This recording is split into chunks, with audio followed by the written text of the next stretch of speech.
Bonjour, mon nom est Mélanie Cadieux, directrice de la formation chez Atrix. Cette petite vidéo vous expliquera les prochaines mises à jour disponibles au travers de la version 18.04.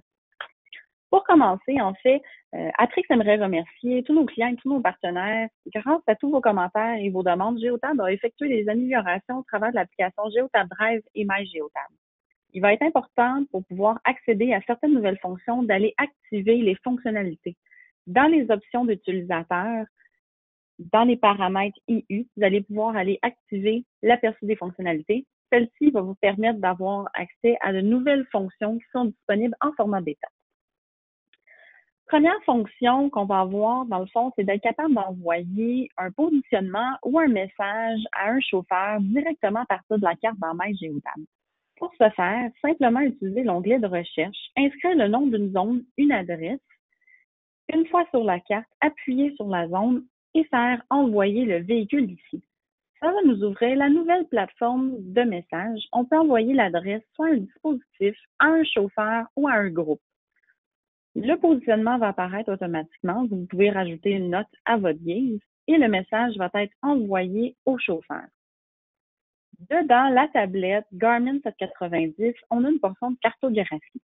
Le chauffeur dans Geotab Drive ou directement à partir de la Garmin va avoir une notification comme quoi il a reçu un message. Il va pouvoir cliquer dessus, ça va l'apporter dans la portion de message. Il va pouvoir sélectionner le message, aller à collabore comme ici on voit, et l'itinéraire va être calculé. Donc, on voit que le chauffeur est à 2h26 et qu'il va arriver à 12h31 à destination.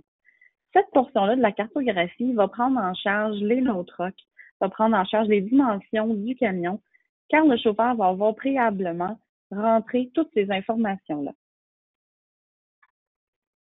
Deuxième fonction qui est nouvellement disponible, à partir de MyGeotab, on va pouvoir voir le récapitulatif dans la portion HOS disponibilité.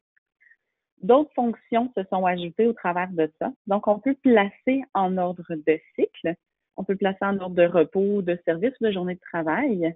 Et bien sûr, nous allons pouvoir l'exporter en rapport, le filtrer par option, donc sélectionner seulement quelques chauffeurs. Et nous avons maintenant aussi affichage du récapitulatif. Donc, vous allez avoir accès aux 7 derniers jours, le nombre d'heures que les chauffeurs ont récapitulé ou le nombre de cycles disponibles demain.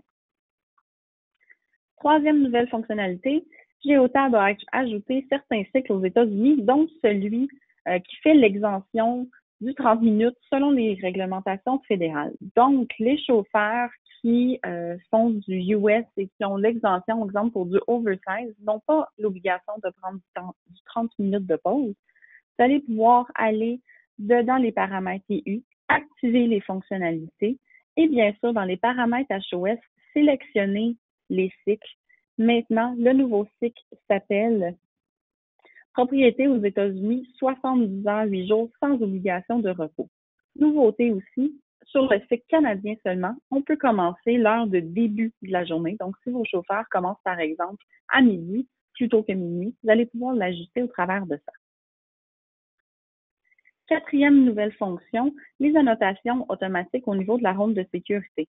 Dès qu'un chauffeur applique le bouton inspecter, il y a une note automatique qui va se rajouter sur son on-duty, donc DVIR pre-trip ou DVIR post-trip va s'ajouter automatiquement. Cinquième nouvelle fonctionnalité, quelque chose qui est très intéressant, c'est une grande demande. Donc, on peut créer maintenant une règle pour recevoir un courriel ou une alerte pour dire qu'un chauffeur a déclaré une mineure ou une majeure. Au travers de règles et groupes, simplement ajouter une règle, vous pouvez la nommer à votre guise, comme par exemple ici, ronde de sécurité défectueuse. Vous pouvez l'appliquer à un groupe si c'est votre choix. Dans les conditions, vous allez pouvoir cliquer sur En savoir plus et simplement sélectionner défectuosité de DVIR. Vous pouvez sélectionner tous ou seulement critique qui va vous donner toutes les mineures ou les majeures.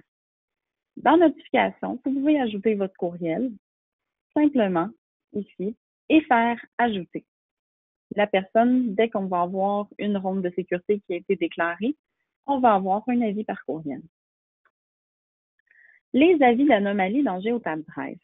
C'est quelque chose que ça fait plusieurs fois qu'on se fait poser des questions. Donc, c'est important, c'est la responsabilité du chauffeur de voir les avis d'anomalie. Quand le chauffeur voit une barre rouge où est-ce que c'est écrit clairement votre dispositif de consignation électronique comprend des diagnostics et des défectuosités, vous êtes peut-être non conforme.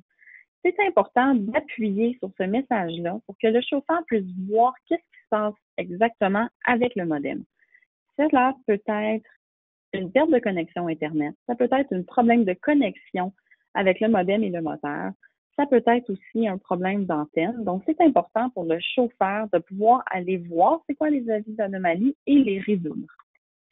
Le chauffeur a des responsabilités. Dans tous les camions, vous devez avoir le guide de défectuosité de données ou le malfunction guide qui est en anglais. Vous devez avoir un document en français et un document en anglais. Au travers de ça, le chauffeur doit prendre ce document-là et se fier aux diagnostics qui sont indiqués afin de comprendre qu'est-ce qui se passe. Si le modem fait défaut, vous devez continuer à faire un journal papier et poursuivre ça pendant 8 jours après l'anomalie. Vous, en tant que transporteur, vous avez aussi des responsabilités. Donc, la première personne qui est au courant de ça, c'est votre chauffeur. La deuxième personne qui doit être au courant, c'est vous, le transporteur. Donc, vous devez corriger ou réparer ou remplacer le ELD.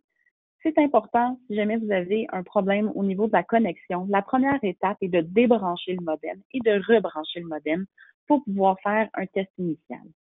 Le chauffeur va pouvoir voir si l'avis d'anomalie est encore présente dans son log. Septième nouvelle fonction, à la connexion, le chauffeur, on va lui demander d'ajouter maintenant son numéro d'expédition. Donc, simplement, pouvoir cliquer sur Continuer sans ajouter au Canada ou, par exemple, créer un nouveau document d'expédition. C'est la même étape que si le chauffeur irait dans la portion actif auparavant. Donc, rajoute le nom, les commodités. Il va pouvoir rajouter son numéro d'expédition ici.